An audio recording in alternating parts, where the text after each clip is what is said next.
What's up, guys? Josh Pate here from 24/7 Sports. Welcome back to the Social Distance Series, and welcome in a special guest from Florida International University. You know him, you love him very well if you're as old as I am at this point. Head coach down there, Butch Davis. Coach, how are things? Things are great, Josh, and obviously, thank you very much. It's a pleasure to be on the show today with you and get a chance to talk some football for the first time in about 4 months. Yeah, what a novel concept that is. It's a crazy world, but yeah, we can find a way to do it.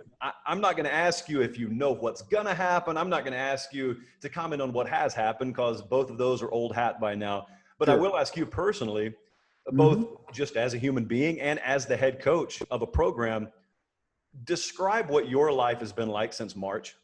Yeah, it's been obviously completely different than any March since 40 years of being a high school football coach. That, you got several things on your plate. Obviously, the safety and the health, not only of the student athletes and the football players, but your coaching staff and all the support staff, the recruiting people and trainers and strength and conditioning, and how to come up with great ways to continue to try to prepare the players for the inevitability of the fact that we are going to play some football games this fall, whether it's in August, September, October, but there's going to be season. So how can we do the very best that we can, being creative? I mean, obviously, we're no different than a lot of the schools across the country, and obviously even in the NFL, of doing Zoom meetings, whether it's Zoom meetings individually or position-wise.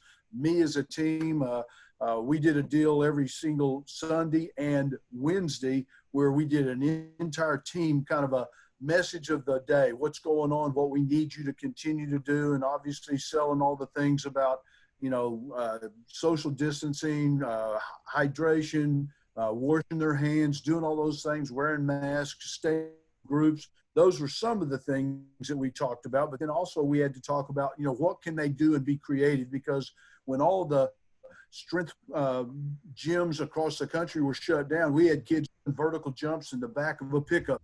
We had kids running in the sand, kids running up a hill, trying to be creative to try to help them, be as prepared as they can so that when they do come back, they haven't just had 3 or 4 months off that they weren't doing anything. So, that part of it is distance. The other thing is we had meetings with the leadership group on Monday nights. I had a 1-hour meeting on Zoom, and I was never a technical wizard, to be honest with you. I mean, a lot of people laugh at me and stuff. I used to use a flip phone up until probably about 4 or 5 years ago. So that's about how technical that I've been. But now, you get in, you learn a lot of things. We did Zoom meetings with the leadership group. You did Zoom meetings with particular players, with the recruits that they were coming in. So it has been creatively completely different than it's ever been. I'll be selfish for a second. It's been really fun for me to watch what you guys have done down at FIU already. I still view you as being new down there, but you've been there a few years now. But here's what's fun for me. When I grew up, you were a head coach. When I grew up, Herm Edwards was a head coach. Mac Brown was a head coach. And then each of you took a little break, did some media, and now Mac Brown's a head coach. Herm Edwards is a head coach, and Butch Davis is a head coach. So I don't even know how well you know those guys. I assume you know everyone by now, but when you kind of survey the landscape and then you look in the mirror, I mean, that's pretty fun to talk about, is it not? Yeah, it really is. And both of those guys that you referenced are very good friends of mine. Obviously, for 2.5 years, I worked for ESPN. And so Mac and I were there almost every single Friday and Saturday for, shows and games and things like that. Herm and we go back all the way back to when he was at the Kansas City Chiefs, and I actually got hired and worked with them as a consultant for about 4 or 5 months and stuff. So we've had a good relationship for a long period of time. Actually, and Herm's wife actually worked for us at the University of Miami when I was the head coach at the University of Miami. So both of those guys, I know that they're like me. They're thrilled and excited to be back into coaching. Obviously, Mac's been there for 1 year and Herm for 1 year, and this is my 3rd year. But I think it says how much that we really, truly love kids. We love the sport. We love trying to help kids grow and mature. And, it's been fun being back. When you stepped on the other side of that fence a little while, when you stepped over towards the media side of things, several coaches have done that before. Some, like yourself, now have gotten back into the professional side of the industry, on the coaching side at least. I've always been curious, What, if anything, does that give you in terms of a new perspective? What do you learn? How are you different coming out of that than you were going in? Yeah, I mean, I think that there's two aspects of it. One is the media aspect of, understanding as if when you're working for NFL Network or you're working for ESPN and you go and you're around coaches, whether it's in training camp or at a game or something like that, you truly understand the stress and the pressure that they're under in the preparation of a game. And I think it helps you be very good about, the questions that you want to talk about and the questions that you want to ask. Do it as quick as you possibly can and think about the things that there's going through them. From a perspective, though, as a football coach, I'm going to tell you, to be honest with you, the 2.5 years that I worked for ESPN, I was unbelievably blessed that they sent me a lot of times that I would go on the trip where you would go through all of the preseason games. You'd go to Alabama, Florida State. I went to Kansas State, went to the University of Iowa, and I probably got an opportunity to visit 10 to 15 to 18 different schools. And it's awesome because you get a chance to say, you know what, that's a great idea, the way they're doing this preseason scrimmage or practice, or maybe it's a scheme. You get a chance to watch them. I went and watched Auburn early on when they were making the transition from kind of a power running football program to an up-tempo, and watching, the defense, how they had to practice against the up-tempo offense at Auburn. And so you went to a lot of different places. My son was a quarterback at Ole Miss, and so I got a chance to go. ESPN sent me down to several of their games. I watched Ole Miss play Alabama. And so you'd get a chance to go watch them practice, and kind of from behind the scenes, there's a lot of things that you can absolutely learn, because when you're with the media, they'll tell you things as a visiting coach that if you're just there as another coach, if you're coaching another school, they're trying to keep secrets from you. But with the media, they were really, really good to me, and I was blessed to be able to do that. Do you feel like in some ways maybe you picked up on some new concepts, learned some things that maybe you wouldn't have if you were just in the coaching world the entire time? No doubt about it. Absolutely. I know that one of the things after Alabama lost the national championship, when they lost because of the up-tempo, that next August, we got a chance to go down there, and I got a chance, and I've known Nick Saban for a long period of time. We coached the East-West All-Star game together, and I've known him since he was at Michigan, even back to the NFL days when I was with the Cowboys and he was with the Browns. And I know that year he wanted to make a major impact on his football team about how we're going to deal with an up-tempo. And so one of the things that they did was almost immediately after their stretch and their flex and their period like that, the very first drill they did was they put the ball at the -3 yard line. They were 97 yards away, and they tried to run 15 plays as fast and as quick as they possibly could against his defense, so that they knew how you don't have time to huddle. Now you got to line up. Now you got to communicate. You got to hand signal. You got to talk. And so watching that, and I thought, well, you know what? If I ever get back to coaching, that's going to be one of the things that I'll incorporate into it. And you do. I mean, football changes. I mean, it really, truly, about every 5 to 8 years, there's an emphasis of whether it's creative offense or defense and stuff like that. And anytime you get a chance to go and watch high-profile programs, you'd be stupid not to try to learn something from them. And so, and that happened an awful lot. I mean, I know going to the University of Iowa, they may have been the most physical football practices that I think I've ever seen, because historically, I mean, they're a multiple tight end team, a fullback team. They're kind of a throwback to the old school, that they want to pound you to death. They want to run and run the ball. And you wonder if you're at home and you're watching on the couch and watching Iowa play, you go, well, how do they become so physical? Watch them practice.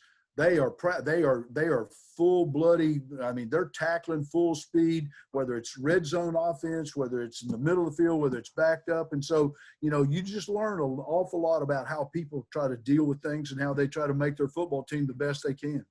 You were talking about the sport overturning about every 5 years, and that really rings home with me. I was doing a show a couple of nights ago. It was a Q&A session, and a lot of LSU folks are talking about that right now. A lot of LSU folks are talking about Bo Pelini coming in as a quote-unquote new defensive coordinator. It's old hat. He's been there before. But a lot of the concern, and people don't know how much to be concerned about it as a fan, but a lot of the concern is, okay, we knew he could do it in 2007.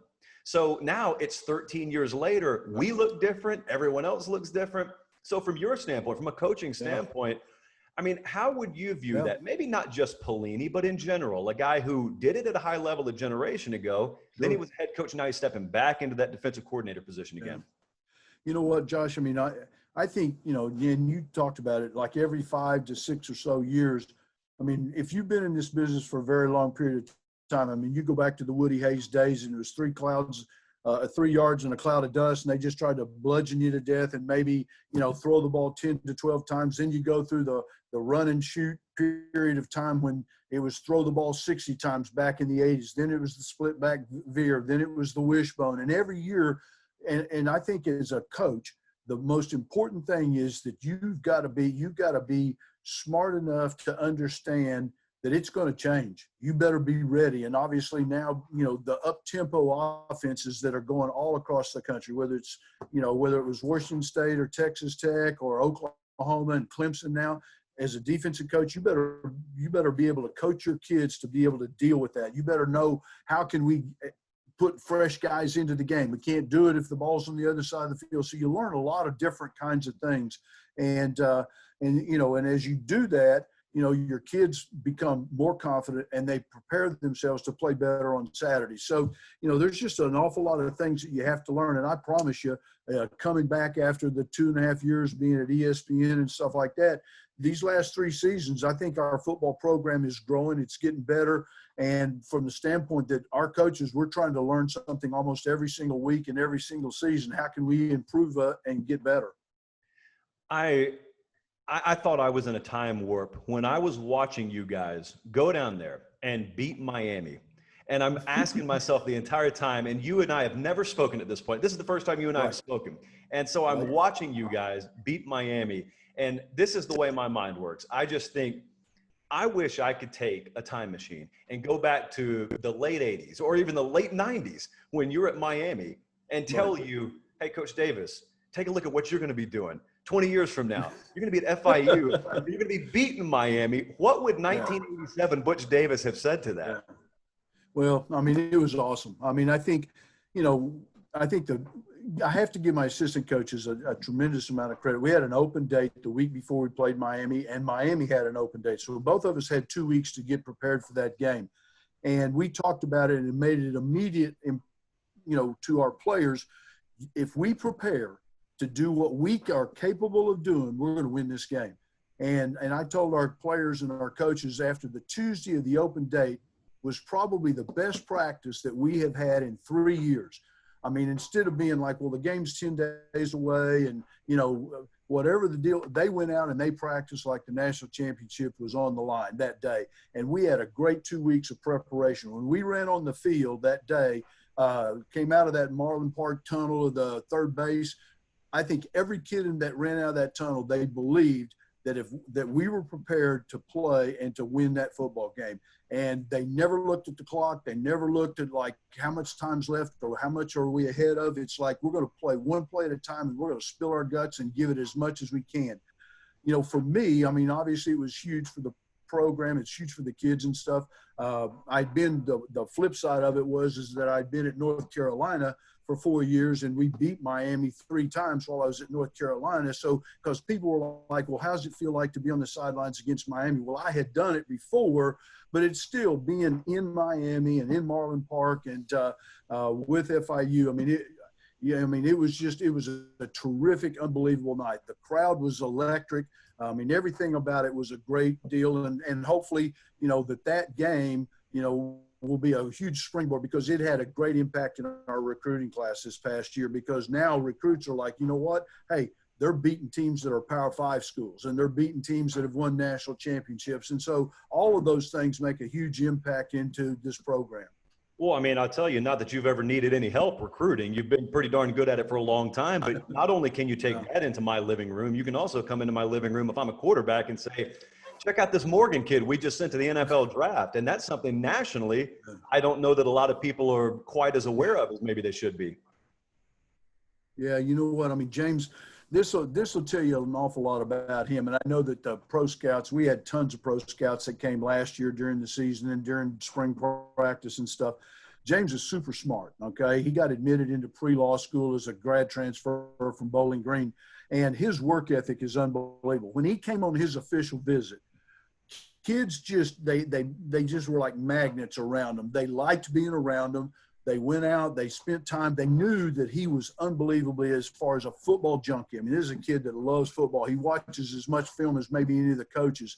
So the NFL coaches, they love that aspect. He could throw the ball as well as anybody that I've ever coached. I mean, he's got a great arm, and and his leadership and character and stuff. And I mean, he built great relationships. And when you talk about a kid that comes as a grad transfer out of another program, we had 107 kids that voted for captains his junior year. Okay, and I think we picked 6 captains that year. Well, this will tell you when a kid comes from outside in another program, he had like 92 of the votes. I mean, and so the kids, 6 or 8 weeks into the season when we did the vote, they knew what kind of kid he was, and they appreciated his leadership and stuff. So, I mean, he is, he's going to have a really, really good NFL career. I didn't know that. That's pretty incredible. You said over 90 of the votes went his way? Over 90 of kids that voted. And we had some really good leaders on this football team, kids that, that you can't turn a program around, Josh. I mean, it's absolutely impossible unless the kids buy into the ideas of what you want, whether it's strength and conditioning, how we're going to, the expectation academically. I'm going to tell you one of the things that we're proud of. In 3 seasons now with our 3 seniors and stuff, we've had 92% of our seniors have graduated. Okay, so not only are we going to bowl games, kids are graduating, they're walking across the stage, mom and dad are crying when they see them get that diploma. I mean, we're doing what you need to do as a coach and as a football program is to help these kids grow up and stuff. And so, we've had good leaders, and we've got coaches that are helping these kids become really, really good players, finding out what's their talent, what do you do well, let's do what he does, and I think the longer that we're here, the more that we're together. Each year, the recruiting classes have gotten a little bit better, a little bit better, a little bit better, and we continue to hopefully grow this program. If I were to take you to Congress, for example, and I counted on you to filibuster a bill, and I just needed you to talk about something for 24 hours straight, do you feel confident that you could just tell recruiting stories over your years for 24 hours straight? Oh my God, absolutely. I mean, I was blessed. I mean, probably the single best thing that I've had in my coaching career was 15 years with Jimmy Johnson. Okay, starting off in his very first head coaching job at Oklahoma State for 5 years, then coming to Miami and being in a superpower program that had the potential to win national championships, then going and being at the Dallas Cowboys for 6 years. And so that was unbelievable. But the recruiting stories have been absolutely crazy. And one of them, I'll give you a real quick one. I was recruiting a kid by the name of Sean Jones. And Sean, back in the day, he was a parade All-American. First, he was the #1 running back in the United States. He had visited Alabama and UCLA and Arkansas. And, I mean, he could have gone anywhere back in those days. And he was at North Little Rock, Arkansas. And I recruited him, and he had committed to us and said, I'm coming to Oklahoma State. And eventually he did come, and he rushed for almost 3,000 yards at Oklahoma State that helped us get Thurman Thomas and eventually Barry Sanders. I mean, when you have a great running back, that helps you down the line. So I called Jimmy the night before signing day. They're going to sign the next morning at 7 o'clock in the morning. I called him about 9 o'clock. I'd gone over to the home, visited with his mom, visited with him. And I called Jimmy and I said, Jimmy, everything's good. And he goes, where are you? And I said, well, I'm heading back to the hotel. He says, you're going where? To the hotel? What are you doing now? He says, you get back there and you stay at that kid's house. He says, nobody's going to think he's coming to Oklahoma State.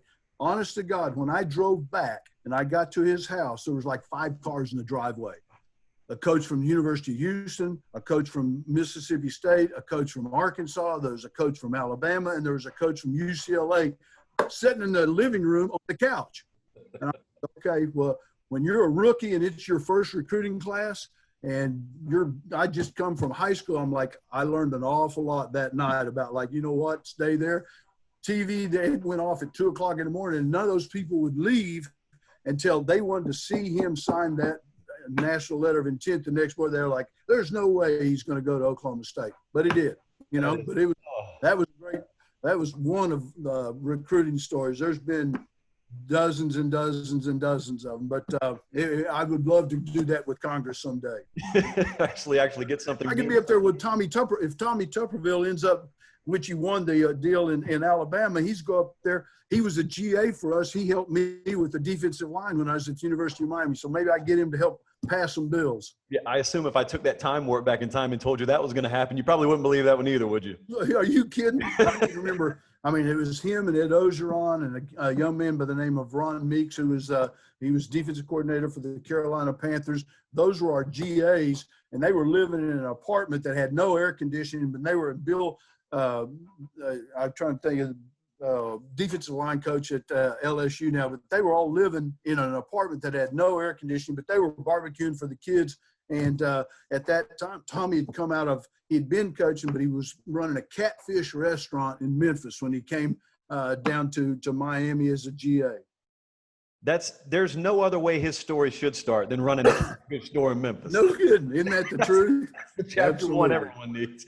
Let me ask you this. Going back to the recruiting story, you know, they're so precious to good recruiting stories that folks can go on the record and tell at least, but yet fans are always starved for them. Everyone loves when you peel that curtain back and you let folks see. One thing that I've always been fascinated by is how frequently do assistant coaches or head coaches run into each other, like you just said, at homes, at high schools, and what is it like?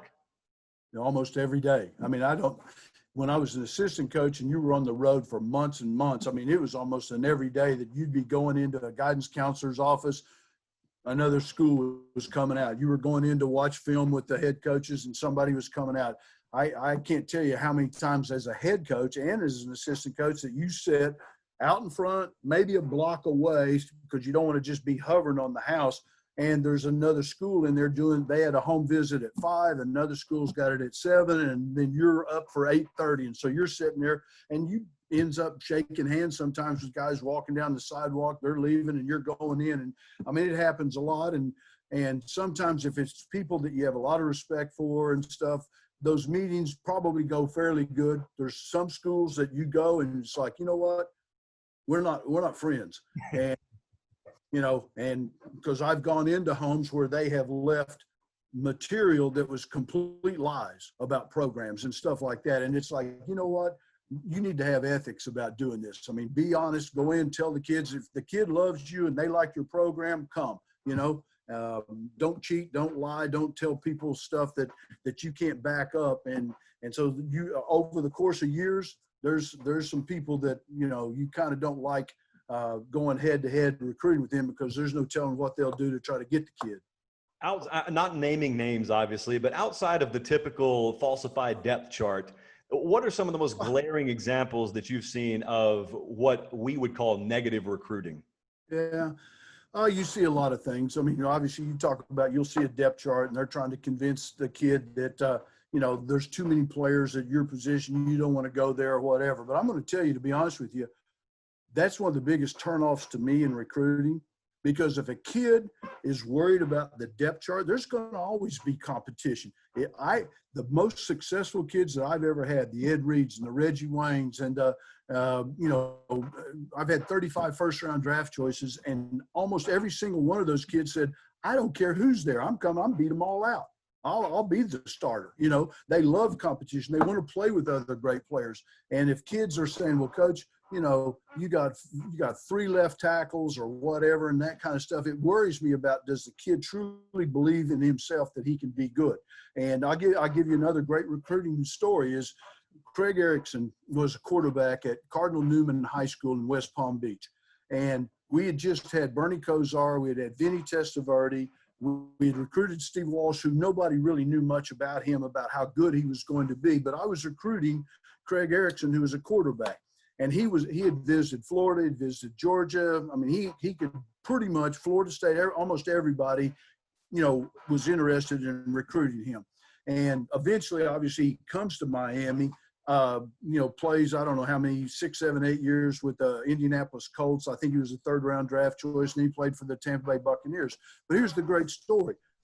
His dad is Neil, and his mom was Barbara Erickson. And I'm driving up I-95 from one of the final home visits with them. And I'm driving on the radio, and this is before they had Sirius XM and sports. I mean, I'm listening to a local deal, and they said, breaking news. Jeff George is leaving Illinois, and he is transferring to Miami, okay? And I'm like, oh, Lord, he's going to transfer to Miami, and and I didn't know anything about it. I think his father and he had reached out to Jimmy maybe that day or the day before, but I didn't know anything about it, that he was going to transfer down. So I ring the doorbell. Barbara brings me in. We go in the living room. We sit down, and I go, okay, guys, I got to. And before I could even open my mouth past that, Craig says, Coach, I want to say something. And I'm thinking, oh, Lord, he's going to tell me he's going to go to Georgia and I need to leave. He says, I don't care if Jeff George comes. I don't care who that comes. He says, whoever comes there, he says, I'll beat him out and I'll be the starting quarterback. And you want to know why Miami won a national championship with him? That's the reason why. I could sit here literally all day and talk about this. Yeah, you and me both. That's fun. That's fun. I love it, Josh. I mean, I've got to wrap it up only because we have a certain amount of time that we have to do this in. But if it is my dying breath, as long as you want to go, brother. if it is my dying breath, I say it, Coach. If you want to, one thing, Josh, let me say one thing about recruiting. Okay, one thing that has changed over the entire time. I mean, obviously, when I got started, I'd been a high school coach, and then Jimmy made me the receiver and tight end coach, and I was the recruiting coordinator at Oklahoma State. And I went all over America. I mean, I was at East St. Louis and Kansas City and Los Angeles. I mean, wherever Jimmy sent me. And then I did the same thing at Miami as an assistant coach. I mean, I was looking at kids in Connecticut and New Jersey, and I had an area in Florida, but I went a lot of different places.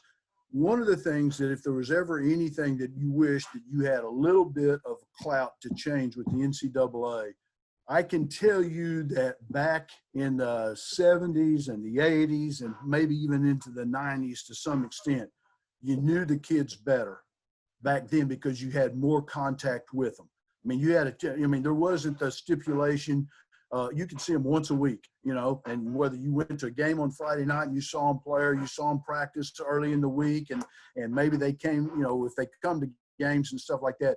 But I believe building the relationships and finding out what kids, the way kids transfer and they leave because they committed to somebody, they signed with somebody, but they really didn't even know who the position coach was, the coordinator. They kind of know who the head coach is and stuff, that you wish that kids and their families got a chance to get to build a little deeper relationship. And then kids would make smarter decisions about where they want to go to school. And then they don't have to feel like, well, okay, I'm going to jump in the portal this year and I'm going to transfer and I'm going to go this place. They'd probably make a better choice and be someplace that's a perfect fit for them, Awesome stuff. Let me tell you something. I don't think that we have talked to any coach who disagrees with what you just said. Exactly.